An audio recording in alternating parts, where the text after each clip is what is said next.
Boa tarde a todos. Em primeiro lugar, gostaria de deixar um muito obrigado à Presidência da República por organizar esta magnífica Festa do Livro e por nos ter proporcionado a ocasião de, meio ano depois, fazermos o ciclo completo e apresentar aqui este Marcelo presente todos os dias.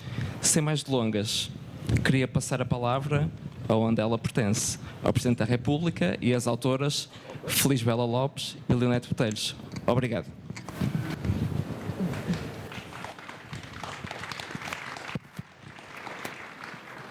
Boa tarde. Então, darei o ponto de partida para esta conversa, dizer um obrigado à Presidência da República por nos receber aqui hoje. É com muito gosto que temos hoje aqui o Sr. Presidente da República.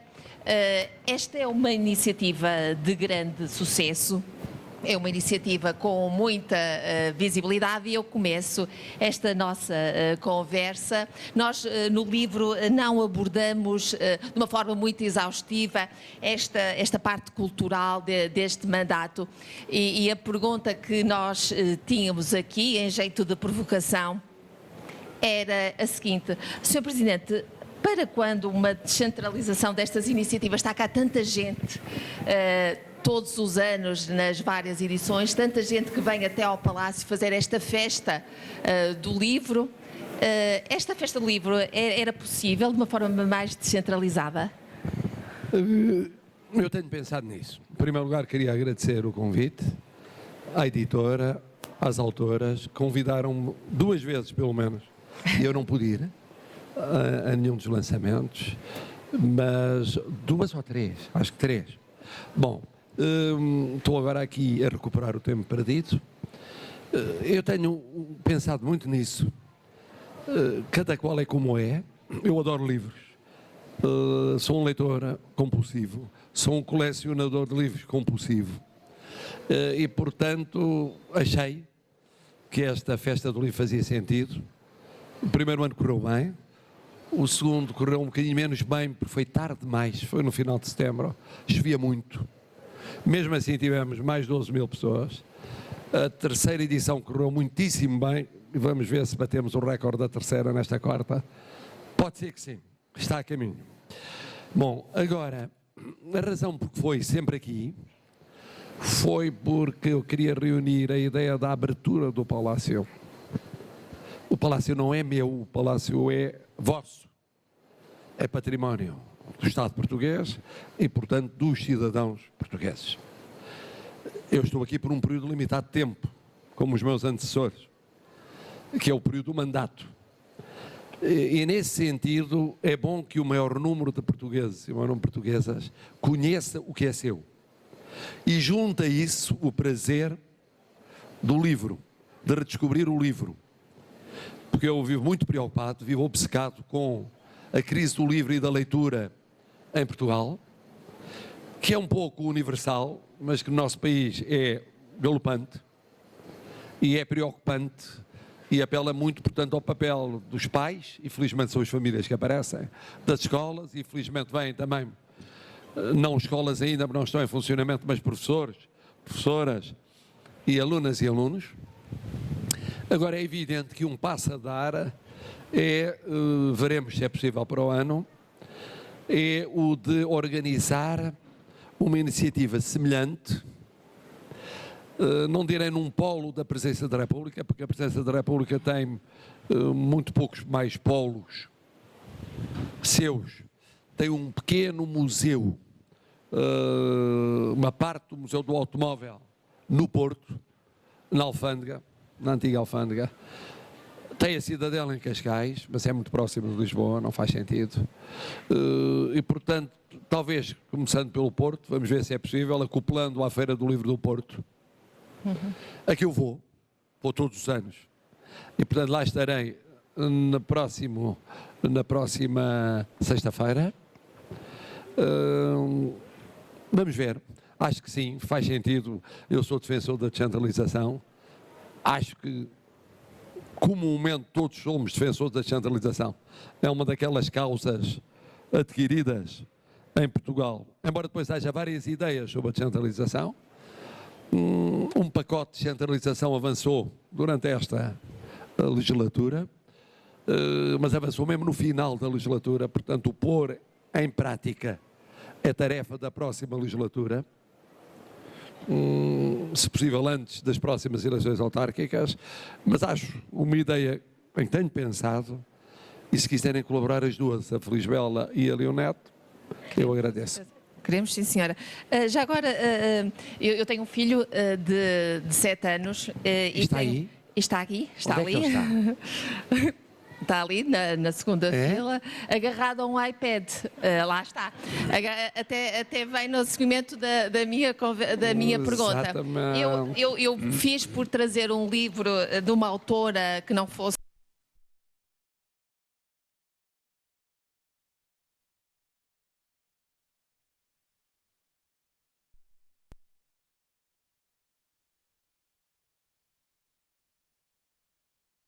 mais novos, dos periféricos, e atraí-los assim para o livro. Nós todos crescemos com livros, lemos, uns leram mais, outros leram menos. Sr. Presidente, esta festa do livro tem aqui uma consciência de que quem lê será um cidadão mais ativo, será mais empenhado. Esta cidadania de alta intensidade não é propriamente uma cidadania que nós temos. E a pergunta que eu tinha aqui para colocar, eu não sei a resposta, é: como é que nós atraímos os mais novos para a leitura?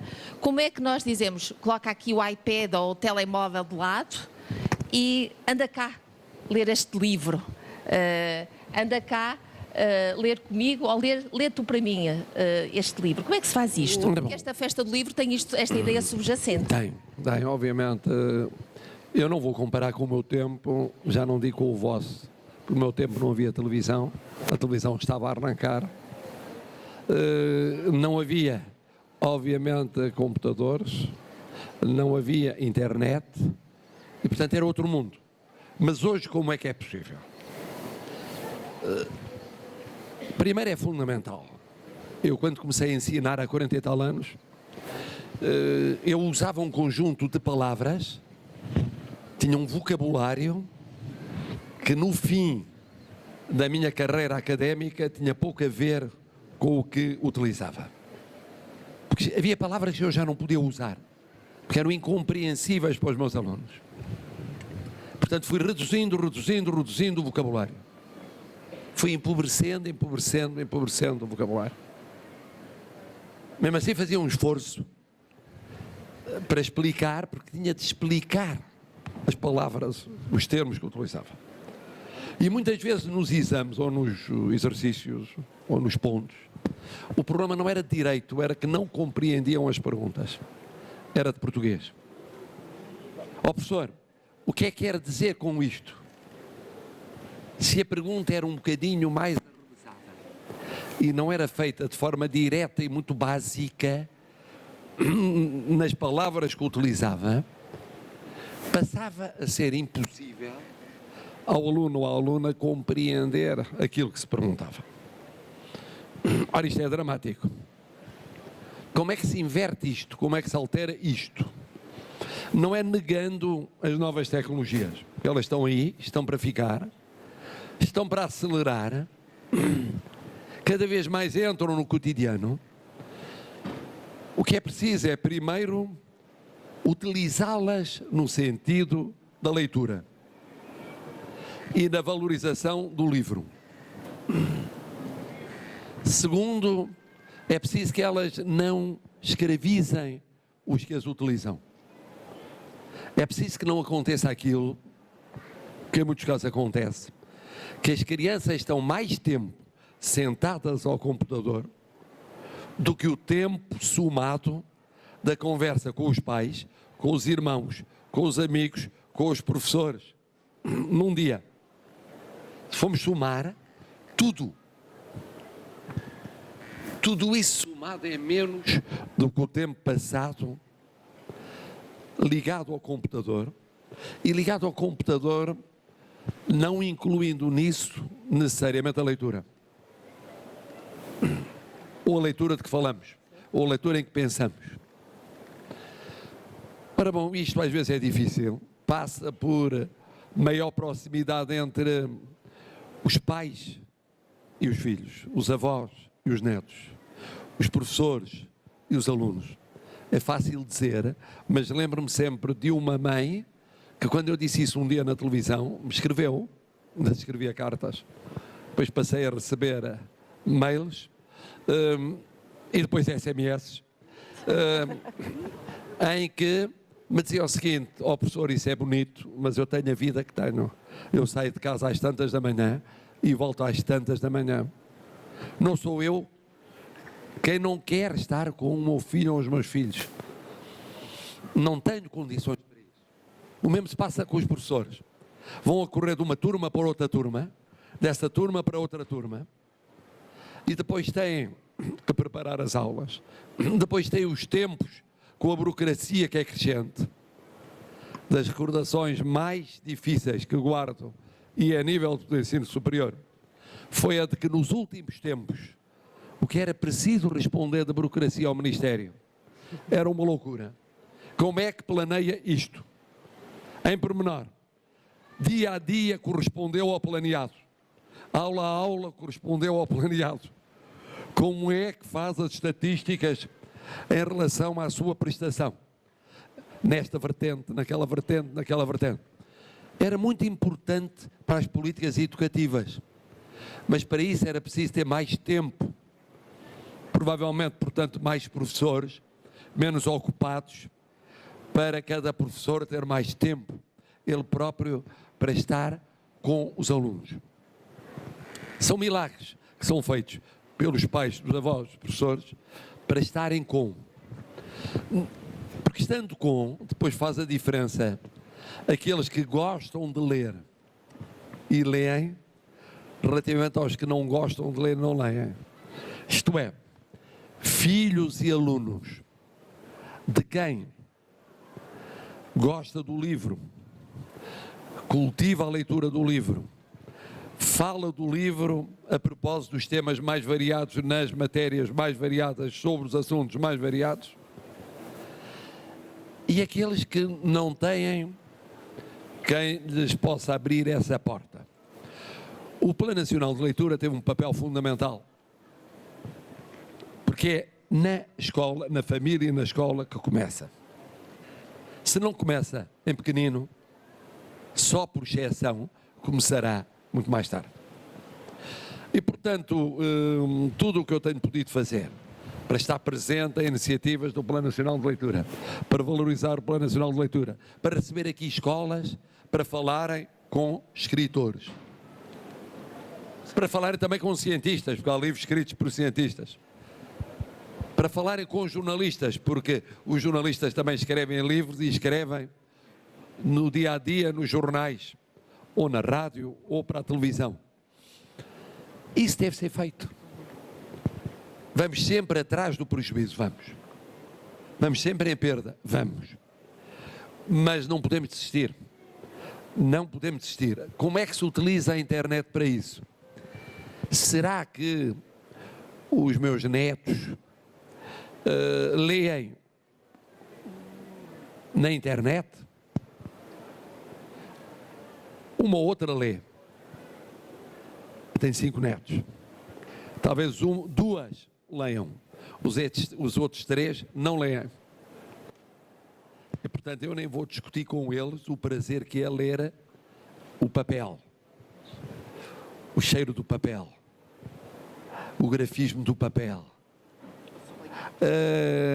Tudo isso é uma sensação que para pelo menos uma parte dos meus netos é um pouco estranha, mas temos de ir insistindo. Sr. Presidente, estamos no arranque de mais um ano letivo e assistimos nos últimos anos à nova política de manual escolar. Eu gostava de lhe perguntar como é que faz este balanço desta política, que já tem alguns dados que se podem, algumas conclusões que se podem tirar, entre, de facto, o benefício social da oferta de manual escolar e também, por outro lado, o acentuar da crise das próprias editoras e dos próprios livreiros, que esta política também acarreta. Como é que eu hei de responder em tempo eleitoral?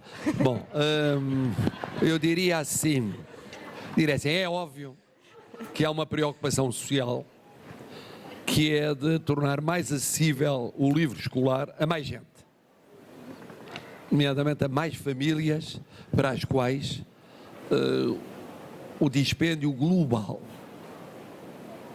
então se o número de educandos for mais elevado em material escolar, a começar em livros escolares, é muito elevado, pesa na família, isso é um facto, e esse é um fator que não se pode negar. Depois houve uma opção que foi a de começar por certos anos, ir alargando, até coincidir com a escolaridade obrigatória, tendencialmente. Isso tem problemas. O primeiro problema é a garantia da reutilização do livro escolar. Porque a percentagem de reutilização tem que ser muito elevada para não se frustrar o objetivo social. Porque se o Estado, ou seja, nós, pagamos todos, e é justo que paguemos, a pensar, sobretudo os que pagam mais porque mais têm, a pensar nos que menos têm e que, portanto, têm acesso ao livro escolar, passam a ter mais acesso. Então é preciso garantir que há mesmo acesso. E, portanto, é preciso garantir que a percentagem de reutilização não é apenas 40% ou 50%, tem que ser tendencialmente 100%. Se não foi atingido até agora, tem que se pensar o que é que falhou na estrutura do livro, na utilização do livro, porque, por outro lado, a pedagogia diz-nos que utilizar o livro é utilizá-lo mesmo. É, em muitos casos, escrever nele ou desenhar nele. É evidente que é possível separar isso e haver um livro que fica intocado e depois complementos do livro que são utilizados. Mas sabem como isso em certas idades é difícil. E esse é um problema que tem de ser equacionado para poder ser resolvido. Sem o que uma parte do objetivo fica frustrada. Depois, há um terceiro problema que é este, que é estimular os autores a escreverem para livros escolares. A atualização dos livros escolares, quer dizer, um livro não dura indefinidamente. Deve durar o tempo suficiente para não ser muito pesado para o orçamento do Estado e para o orçamento das famílias. Através do orçamento do Estado chega sempre lá esse peso. Mas tem de haver atualizações. E tem de haver estímulo à atualização por parte dos autores. Senão o mais fácil é deixar o mesmo livro inalterado não sei quantos anos. E esse é outro problema. Como estimular os autores que têm de investigar. A maneira como se ensina, eu ao longo da minha vida, e é para alunos de 17 ou 16 a 20 e tal anos, ou mais, muito mais, não é exatamente ensinar crianças de 7, 8, 9, ou jovens, vamos chamar jovens, 10, 11, 12, 13 anos, 14, 15, para não se ensina da mesma maneira. A mesma matéria, eu raras vezes dei em 2 anos seguidos a mesma matéria da mesma forma. E, portanto, isto nos livros escolares implica novas abordagens. Como é que se faz isso? Finalmente, a questão das editoras. As editoras, há uma crise editorial que é genérica, não é só portuguesa, mas em Portugal, com um mercado muito pequenino, é mais visível. É de alguma maneira temperado com a presença portuguesa em alguns outros mercados de língua portuguesa, onde é possível, mas noutros é muito difícil. Mesmo em termos de livro escolar. No Brasil é outro mundo, por exemplo. Mas é um mercado pequeno, um mercado português. O número de editoras tem vindo a reduzir-se. Há uma concentração de editoras, como há de redes de venda de livros. Aparecem novas editoras, muito imaginativas e com coragem. Ora, as editoras, nomeadamente as grandes, vivem muito, ou viviam muito, na dependência do livro escolar. O que ganhavam no livro escolar servia para pagar o livro não escolar. Sobretudo o livro que tem edições que não são muito rentáveis. A poesia, por exemplo. Um livro de poesia que venda 1.000, 1.500, 2.000 exemplares é excepcional. Excepcional em termos de venda. É raríssimo. Os grandes autores que vendiam há anos 20.000, 30.000, 40, 50.000, se num livro lançado agora venderem 5.000 ou 10.000, é espetacular. E estou a falar de consagrados, em muitos casos. O que significa, portanto, que as editoras faziam contas, justa ou injustamente, à ideia de o que ganhavam através do livro escolar permitir pagar outra atividade editorial. Como equilibrar isto tudo, tendo presente o objetivo social primeiro, garantindo que ele é realizado pela reutilização, ao mesmo tempo garantindo que há atualização, que é estímulo para os autores, que são professores, e que têm de estudar qual é a melhor maneira de irem não só acompanhando os programas, que eles próprios também mudam, mas nos mesmos programas a forma de ensinar. E como é que há editoras que vão aguentando isso duradouramente? É uma equação difícil, mas acho que é o máximo que eu posso dizer, é falar da equação. E depois a esta equação, vários protagonistas para ela encontram respostas ou soluções diferentes. Muito bem, o Sr. Presidente estava a falar de editoras e eu até poderia aqui trocar o sujeito, poderíamos estar aqui a falar de empresas jornalísticas, porque o cenário não é assim tão diferente. E nós somos um país aparentemente contraditório, porque vivemos agarrados às redes sociais, sempre à procura de informação, mas consumimos pouca informação jornalística. E nos média noticiosos nós temos um pilar da democracia, um pilar estruturante da democracia. Bom, há uns tempos o Sr. Presidente abriu um debate que, na nossa opinião, é um debate interessante, que tem a ver com uma eventual intervenção do Estado. Era apenas um debate, não era algo fechado, mas o que é certo é que esse debate se perdeu. Mas não se perdeu a crise. Nós continuamos a ter esta sombra do fecho de mais jornais.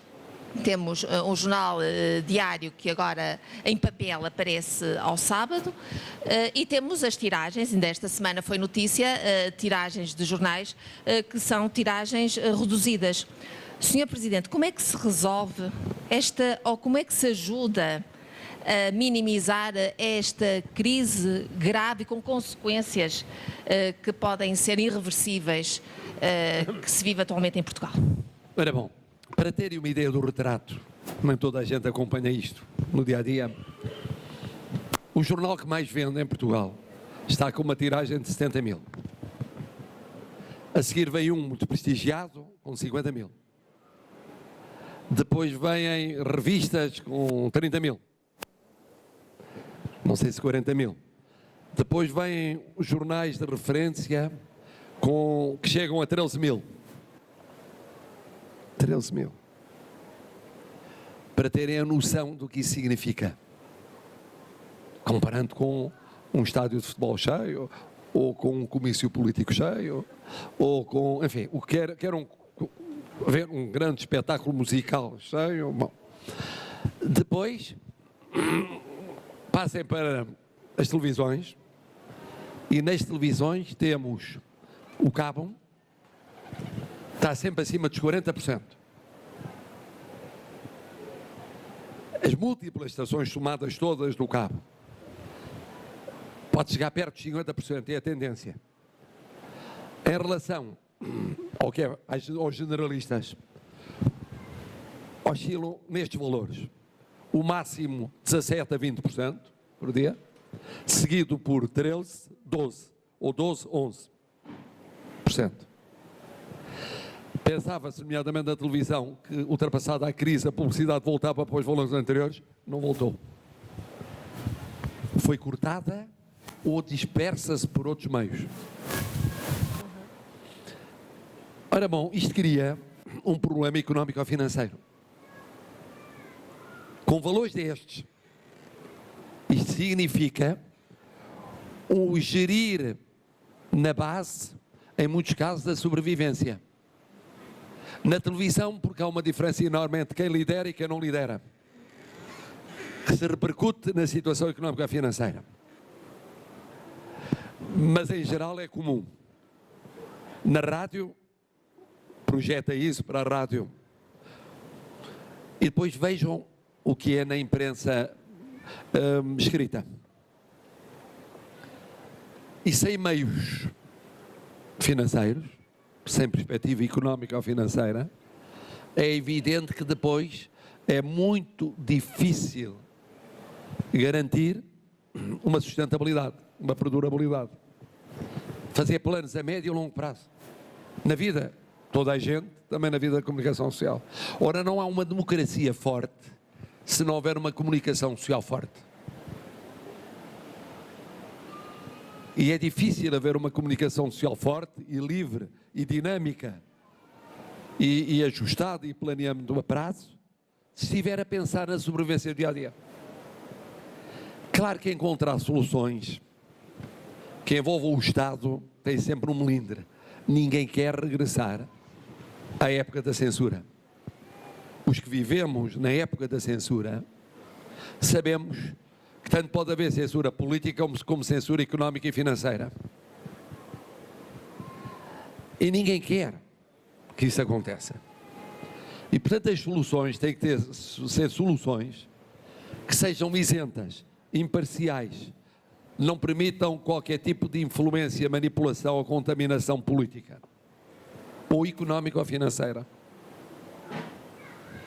Tem que ser gerais e abstratas, tem que ser consensuais, tem que ser adotadas pelo Parlamento consensualmente, não pode ser decisão de um governo que é o governo do momento, mas que pode ser outro daí a não sei quanto tempo.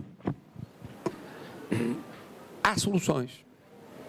Soluções de estímulo à leitura, vários países têm, o Canadá tem, há países europeus que têm. Financiar a leitura, estimular a leitura dos jovens, ou nas escolas, leitura de jornais. Por exemplo, oferecer assinaturas às escolas? Assinaturas às escolas. Digitais até? Assinaturas a jovens. Há formas de fazer isso. Desagravamentos fiscais que sejam isentos e gerais e abstratos e não seletivos. Agora, eu percebo que quando a ideia foi lançada já se ia muito perto daquilo que viria a ser este longo tempo eleitoral. Acontece que... E, portanto, eu compreendo que isso fique para próximas núpcias. Neste período também se foi conhecendo, foi-se sabendo da possível concretização de mais um negócio, de um grande negócio envolvendo um canal de televisão que pode acentuar a tendência de concentração dos média que está constitucionalmente impedida de acontecer, mas nós estamos a caminhar para isso. Mas isso, como imaginam, eu não me vou pronunciar sobre isso. Há instituições reguladoras que se pronunciam sobre essas matérias e que irão pronunciar-se, como se pronunciam sempre, por força da lei e da Constituição. Eu lembro-me que o artigo sobre a concentração de meios económicos que está na Constituição foi um artigo que resultou de um consenso. Eu penso que até é unânime, foi unânime. Eu era deputado à Constituinte e lembro de ter votado esse artigo e ter feito uma grande pressão no sentido de incluir uma coisa que na altura parecia abstrusa ou absurda, que era, além da proibição da censura, a preocupação com a presença do poder económico na comunicação social. Estávamos em 1975, 76, e parecia que isso era uma coisa que não fazia sentido. Mas, em qualquer caso, ficou na Constituição. Bom, nós estamos aqui na parte final desta conversa, vamos abrir um espaço mais político. Eu vou retomar aqui o livro, que é por causa do livro que estamos aqui. A Leonete e eu, na parte final do livro, temos uma tese, deixamos aqui uma tese. Nós consideramos que o Sr. Presidente, neste tempo selou um pacto emocional importante com os portugueses, importante, necessário para a conjuntura social, sobretudo social, política, mas sobretudo social, muito importante para nos levantarmos do chão em termos de acreditar que tínhamos futuro. Bom, um presidente que faz um pacto emocional com os portugueses, segundo a nossa perspectiva, não pode ir embora assim, no final do primeiro mandato. Não pode ir embora. Sr. Presidente, concorda connosco? Bom, em primeiro lugar, eu tenho a dizer que todos os presidentes em democracia selaram pactos diferentes entre si com os portugueses. O presidente Yanes selou um pacto fundamental, que foi o de fazer a transição do papel do movimento das Forças Armadas e, portanto, das Forças Armadas para uma democracia civil. E esse pacto que ele selou ainda durante a Revolução, final da Revolução, e que se projetou nos anos seguintes, foi essencial para que vivêssemos a democracia. O presidente Mário Soares selou um outro pacto importantíssimo com os portugueses, sendo o primeiro presidente civil da democracia portuguesa. Isto é, emergia do sistema de partidos e fez um pacto transversal, muito amplo, a meu ver, inatingível, inatingido até hoje e inatingível no futuro, que correspondeu a um momento muito importante de pórtico civil da democracia portuguesa. O presidente Jorge Sampaio fez um pacto muito especial e muito importante. Foi o pacto que teve a ver com facetas daquilo que faltava cumprir na sequência da descolonização. Pensemos em Timor-Leste, que está agora a ver celebrado o momento do seu referendo, e é na presidência do presidente Jorge Sampaio que o obrigou a viver aqui em Belém durante longas semanas em período muito crítico e não em sua casa, que isso foi selado, mas foi selada também uma abertura em termos internacionais que tinha sido encetado no seu antecessor, mas a que ele deu uma projeção acrescida em vários continentes por esse mundo fora. E o presidente Cavaco Silva selou um pacto importantíssimo, que é a chegada da direita à presidência da República. Quer dizer, até então, todos os presidentes tinham tido na base da sua base de apoio uma presença essencialmente de esquerda em Portugal. E assim como com a Aliança Democrática do Dr. Francisco Sá Carneiro sucedeu pela primeira vez a prova de que a democracia era suficientemente ampla para poder ter governos de esquerda e de direita, também faltava provar que era suficientemente ampla para poder ter, além de presidentes essencialmente de esquerda ou claramente de esquerda, um presidente claramente vindo, embora não sendo na sua biografia necessariamente um homem de direita, mas vindo de uma base de apoio marcadamente de direita. Isso aconteceu. E, portanto, cada um fez o seu pacto à sua maneira. Digamos que eu não sou bom juiz relativamente àquilo que tem sido este mandato, mas provavelmente o que houve aqui foi um mandato muito pessoalizado, porque não se trata de ninguém que tenha tido um percurso muito marcadamente de liderança de governo, como aconteceu com dois presidentes, ou muito marcadamente de liderança de um partido e com um espectro vasto, como aconteceu com outro presidente. E, por outro lado, fazendo a ponte com novos tipos de democracia, nomeadamente pelo peso mediático da intervenção antecedendo a eleição presidencial. Ora bom, dito isto, só é possível responder à vossa angústia existencial, supondo que é uma angústia existencial e não é apenas digamos assim, um exercício analítico que lhes deu muito gozo fazer. E, portanto, esperam ter razão e gostariam de ter razão. Mas Eu não lhes posso dar razão antes do final de setembro do ano que vem. E, portanto, ainda cá viremos à próxima festa do livro, sem ser possível dizer à Felisbela e à Leonete: olha, tem razão ou não tem razão, na análise que fazem. Mas é uma tese sustentável, Sr. Presidente. Em democracia, todas as teses são sustentáveis. É a riqueza da democracia. Mesmo as teses aparentemente mais contra o cerne da democracia são sustentáveis, porque a democracia não persegue ninguém. Esta é uma coisa engraçada da análise política, é que o timing de quem analisa é completamente diferente do timing do político, neste caso, e, portanto, isto é tudo uma questão de timings. Portanto, a verdade é não que... Não é só timings, Leonete, não é timings. Eu cheguei a uma conclusão que para mim foi um pouco retroativamente descoroçoante.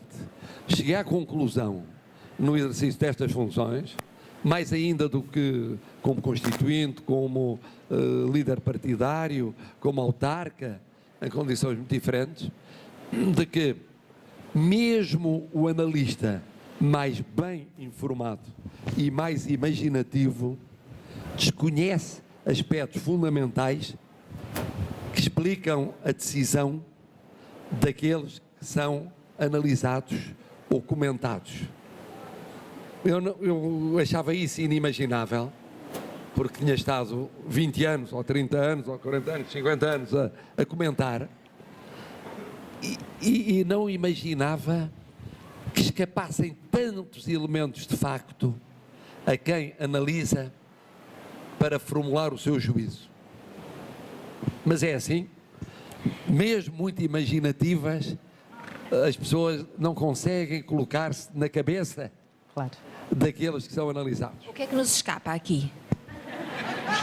Por exemplo, escapa em relação a qualquer pessoa, escapa as componentes pessoais, familiares, pessoais, psicológicas, pessoais de saúde, as circunstâncias da vida, a interação com outros protagonistas, que é uma interação que não é apenas feita do que é público, mas daquilo que não é público, e é muito mais aquilo que não é público do que aquilo que é público.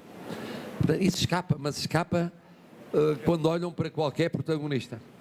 Não escapará à história a leitura que fará depois o custo que pode ter reputacional de uma não recandidatura, mas gostava de lhe colocar uma segunda questão. Mas eu acho que nós estamos a prejudicar a mesa redonda sobre Jorge Sena, que é muito mais importante. Sr. Presidente, acha mesmo que é inevitável um segundo mandato mais conflituoso com o Governo do que um primeiro, como a história sempre mostrou até agora? E não lhe pergunto mais nada. Mas eu já não sei onde é que eu li há 2 ou 3 dias alguém a colocar essa questão. Vi-se alguém a dizer isso mesmo. Não sei se não foi o Primeiro-Ministro. Foi o Primeiro-Ministro. Numa entrevista. Então há que perguntar ao Primeiro-Ministro. Sr. Presidente, foi um prazer tê-lo aqui nesta primeira conversa sobre o nosso livro que tivemos desde há 3 anos para cá. Muito obrigada.